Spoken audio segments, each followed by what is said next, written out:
Hey there, it's Thursday, the 13th of March, and welcome to this week's edition of The Wrap. In our big story today, the 2025 budget. What does it mean for you? So let's dive straight in. After a 3-week delay, thanks to political deadlock, Finance Minister Enoch Godongwana finally delivered the 2025 budget speech. The big news, a 0.5% VAT increase, the first hike since 2018. Treasury initially proposed a 2 percentage point jump, but fierce opposition from coalition partners forced a compromise. Instead, VAT will rise in 2 phases to 15.5% on May 1st and 16% in April 2026. The government argues this is the least damaging way to raise revenue without overburdening businesses or workers. With corporate tax staying at 27% and no inflationary adjustment to personal income tax brackets, many taxpayers will be quietly pushed into a higher tax category, a tactic known as fiscal drag, which will net the government an extra 18 billion rand. To ease the VAT burden on the poor, the list of zero-rated food items has been expanded to include canned vegetables, dairy liquid blends, and organic meats. Meanwhile, organ meats. Meanwhile, in a rare bit of good news for motorists, the government has frozen the fuel levy for the 4th consecutive year, saving 13 billion rand over 3 years. However, drinkers and smokers won't be as lucky, since taxes are up by 6.75% on alcohol and 4.75% on cigarettes and vapes. Social grants are getting a boost to cushion the impact of VAT. The 370 Rand SRD grant has been extended until March 2026, with 35.2 billion Rand allocated to it. The old age and disability grants will increase by 130 Rand to 2,315 Rand, while the child support grant will also rise slightly. With the debt expected to peak at 76.2% of GDP before stabilizing, the government insists its spending on infrastructure and social services will continue. But the 2025 budget is far from a done deal, and whether it passes in Parliament depends on political negotiations. The ANC no longer has a parliamentary majority, meaning it needs support from other parties to approve the fiscal framework. The DA, EFF, and MK Party have all voiced opposition to a VAT increase, with the DA calling on the ANC to make concessions on government spending and corruption reforms instead. It's going to be an interesting few weeks. On the lighter side, here are the stories that had social media talking this week. First up, as per one tweet, I don't think Jeff Bezos realizes he is the Bond villain. Bond fans are shaken, not stirred, after reports that Jeff Bezos is tightening his grip on 007's future, running Twitter polls on who should be the next Bond. And that seems to be Henry Cavill, if everyone's tweets responses are anything to go by. Now, last week, The Hollywood Reporter dropped a behind-the-scenes report into Amazon's takeover of the beloved franchise after Bezos bought holding company MGM. Apparently, the tech billionaire forced or bought out longtime Bond producer Barbara Broccoli, whose family has controlled the franchise for decades, because she privately called Amazon execs effing idiots. Fans are not pleased, and director Osgood Perkins responded to a question about whether he'd direct with no, because F-U-C-K, Jeff Bezos. Another tweet that caught our attention: are the transgender mice in the room with us now, Donald? During last week's speech to Congress, Donald Trump went on a rant about wasteful government spending, claiming the Biden administration blew $8 million on, quote, making mice transgender, close quote. This is real, he insisted, as confused lawmakers tried to keep a straight face. The White House later doubled down, calling CNN fake news losers for fact-checking him. But here's the thing, Trump should have said transgenic mice. This is mice with modified DNA for medical research. The internet, of course, had a field day. No word yet on whether the mice identify as Democrats. In entertainment news, this tweet: for the Tyler haters out there, she has a Vogue cover and you don't. Tyler just made history as the first South African artist on the cover of British Vogue, and she's been rubbing shoulders with fashion's elite, literally. She was spotted front row at Paris Fashion Week on Tuesday, sitting next to the magazine's editor, fashion queen Anna Wintour, at the Chanel show. Wintour has a knack for anointing the next hot stars and clearly adores our Tyler. From wowing at the Met Gala last year to joining this year's organizing committee, Tyler is officially Vogue royalty. Of course, the haters stay loud, especially those upset that she proudly embraces her coloured identity. But as British Vogue cover and her prime seat next to Wintour prove, Tyler isn't here for their approval. She's here to win. In weather news, hold on to your umbrellas, folks. Mother Nature is throwing a tantrum, and South Africa's in the splash zone. The South African Weather Service has issued a string of severe weather warnings across the country, covering everything from flash floods to runaway fires. If you were planning a picnic, maybe hold off. Let's go through the provinces one by one. In KwaZulu-Natal, it is wet and wild. Top of the list is an orange level 6 warning for disruptive rain over the southern eastern parts of KZN in the eThekwini municipality, Durban. Translation, expect heavy downpours that could lead to flooding of roads and settlements, infrastructure damage and mudslides. The rest of the province is not off the hook either, with a yellow level 4 warning predicting severe thunderstorms. Think heavy rain, localized flooding, strong winds, excessive lightning and a sprinkling of small hail for that extra zing. Meanwhile, the Western Cape is bracing for strong winds and waves with a yellow level 4 warning in place between Saldanha Bay and Plettenberg Bay. Strong southeasterly winds of 50 to 90 kilometers per hour are set to whip through the province, peaking on Thursday night and lasting until Friday. Batten down those patio furniture sets. These conditions could make sea navigation tricky, so maybe postpone that fishing trip. On land, both the Western and Northern Cape are on high alert for extremely high fire danger conditions.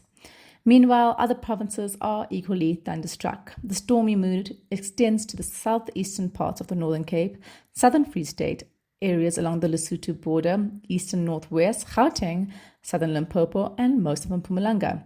A yellow level 2 warning is in place for severe thunderstorms, which could bring heavy downpours, localized flooding, strong winds, excessive lightning, and small hail. Keep an eye on SAWS updates and follow local advisories. In some local news, President Cyril Ramaphosa has had an epiphany. Johannesburg is falling apart.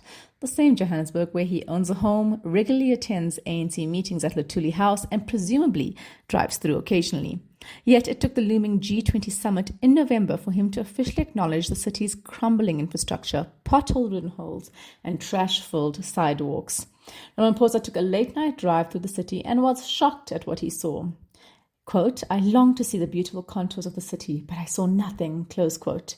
Apparently someone forgot to tell our president that Joburg hasn't had functional streetlights for years. The fact is, Africa's richest city has been something of a disaster site for years, given major governance failures.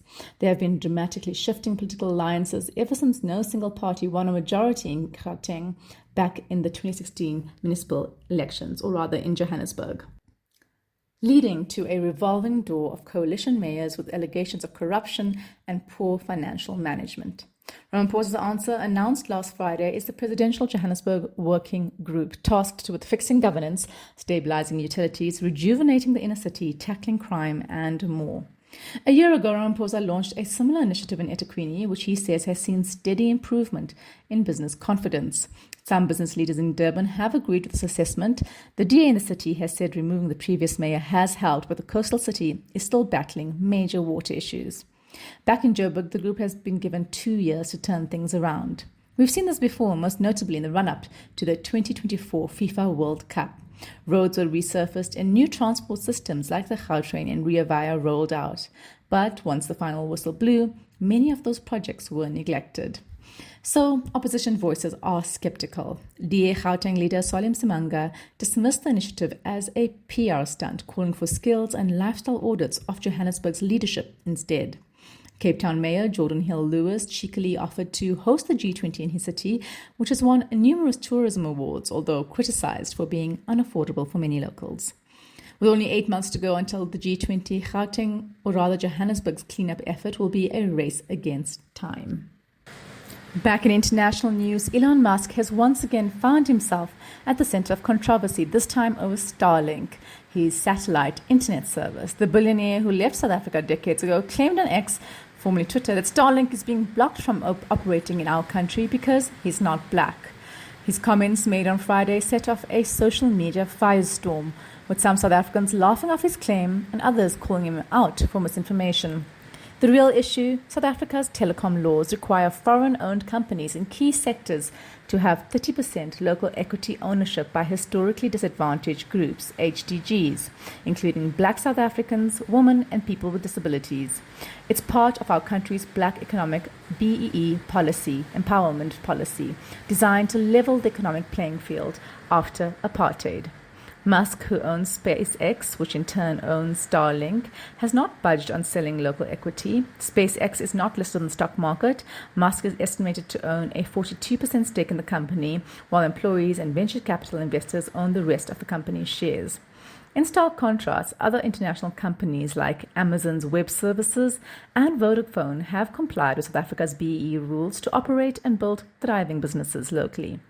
But instead of applying for a license, which he has not done according to an ICASA spokesperson, or negotiating a deal, Musk took the populist route, complaining to his over 2 million ex-followers. The South African government quickly shut this down. Public diplomacy head Clayton Monyela responded, "Sir, that's not true and you know it. Starlink is welcome to operate, provided that there's compliance with local laws." However, instead of meeting these requirements, Musk is setting up shop in Lesotho, which has fewer restrictions. This is the same Lesotho US President Donald Trump recently called an African nation no one has heard of. South Africans are divided. Some say the government is right to enforce its laws, while others argue that bureaucratic red tape is blocking access to better internet. But at the end of the day, if Musk wants Starlink in South Africa, he'll need to do what Amazon, Microsoft, and Vodafone did: partner with local businesses and play by the rules. Staying with international news, here are 3 big stories you need to know about happening in the globe this week. And no, it's not all Trump news. First up, former Philippines President Rodrigo Duterte was arrested on Tuesday in Manila. The charge: crimes against humanity. The charges stem from his alleged war on drugs when he was in office from 2016 to 2022. Human rights organizations estimate that between 12,000 and 30,000 people were killed during this time. Duterte has remained immune from accountability since he stepped down in 2022, largely thanks to his successors, including his daughter, protecting him. But a shift in political fortunes has meant the current president quietly allowed authorities and the International Criminal Court to investigate, leading to Tuesday's shock arrest. Duterte had removed the Philippines from the ICC following its 2018 investigation into him, but the court is working off acts committed before that date. Duterte, a lawyer turned politician, started his political career in the 80s as vice, or rather deputy mayor of Davao City, shortly after the People Power Revolution that toppled the dictator Ferdinand Marcos. He is credited for turning the once crime-ridden city into one of the most urbanized and investor-friendly cities in the Philippines. How he did this, however, remains mired in controversy, as he has been linked to the Davao Death Squad, which allegedly killed street children and alleged drug dealers on his orders. After 22 years in this position, he successfully ran for president in 2016. One of his campaign promises: killing at least 5 criminals every week. As he put it, forget the laws on human rights. You drug pushers, hold up men and do nothings. You better go out because I'll kill you, he said at the time. Duterte is now in the ICC's custody in The Hague, Netherlands. It's unclear when proceedings will begin, but activists have called for these to start soon. Meanwhile, in North America, Canada has a new incoming prime minister. This is against the backdrop of a trade war with Trump, who keeps threatening to annex the country as the US's 51st state. Central banker Mark Carney will soon replace current Prime Minister Justin Trudeau, who resigned early this year with his popularity at an all-time low. Carney, 59, won the race to lead the country's federal Liberal Party with over 85% of the party's vote on Sunday. Carney led both the Bank of Canada and the Bank of England from 2008 to 2013 and 2013 to 2020, respectively. He's expected to call a national election very soon, as he's inheriting the position from Trudeau and will want a popular mandate. Also, his Liberal Party has tanked in popularity recently, though Trump's recent attacks have given them something of a boost. The Conservative Party, led by Pierre Poilievre, was previously eating the Liberals' lunch, according to opinion polls, and would have presented a tough electoral foe. But now Poilievre has been increasingly likened to US President Donald Trump, and Canadians are experiencing a resurgence of patriotism in the face of the annexation threats. Carney has also vowed to fight Trump's tariffs. It looks like a country known for being incredibly nice has found a leader with a spine of steel. Staying with Trump, unfortunately, he revealed on his Truth Social platform on Friday that the US would welcome any farmers and their family fleeing South Africa because of what he called reasons of safety. Trump revealed that the US would immediately offer rapid pathways for citizenship for the South African farmers. We told you last month about Trump's invitation to white Afrikaner South Africans to apply for refugee status in the US because of claims they're facing unjust racial discrimination under President Cyril Ramaphosa's land reform policies. It's not clear whether this latest invitation will include black farmers and their families. Trump signed an executive order in February freezing all aid to South Africa. Relations between Pretoria and Washington remain strained. But the South African government is working on a trade deal to ease the tensions. We also told you last week that Trump was gunning for Ukraine after a tense meeting with Ukrainian President Volodymyr Zelensky. Trump thereafter halted all intelligence sharing and military aid to Ukraine. Now, Trump has resumed this assistance to the Ukraine after negotiators agreed on a 30-day ceasefire in talks held in Jeddah, Saudi Arabia. This was after Ukraine and European leaders worked super hard to calm America's ruffled feathers. The US now hopes Russia will agree to the terms of the ceasefire. We'll be watching these stories closely and keeping you updated on any latest developments. Finally, South Africa has lost one of its greatest storytellers, Athol Fugard, the playwright who held up a mirror to apartheid's injustices and the country's uneasy reconciliation, has died at age 92. Born in Middelburg in 1932, he passed away peacefully at his home in Stellenbosch on Saturday. Fugard's work was never comfortable theatre. It unsettled, provoked, and forced South Africans to confront their reality.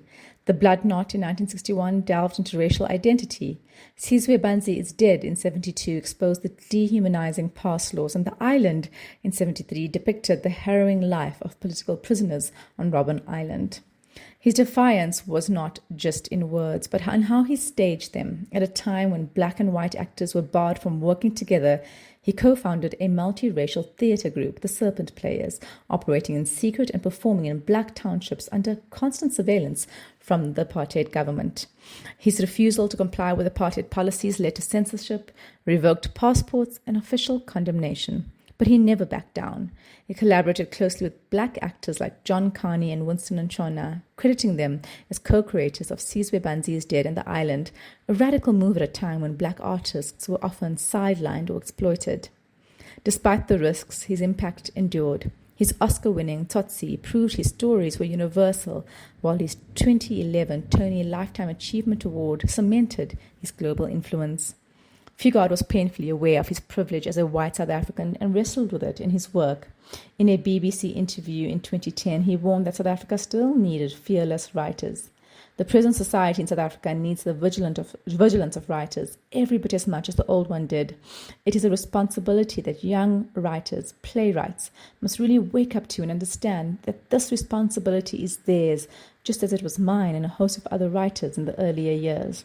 His death is a loss, but also a challenge. Who will pick up the baton and keep telling the hard truths? Read the full story on that and other stories in this wrap on our website. That's it from us at The Wrap, an award-winning product of Explain.co.za. Simple news summaries for busy people. Till next time, goodbye from the team.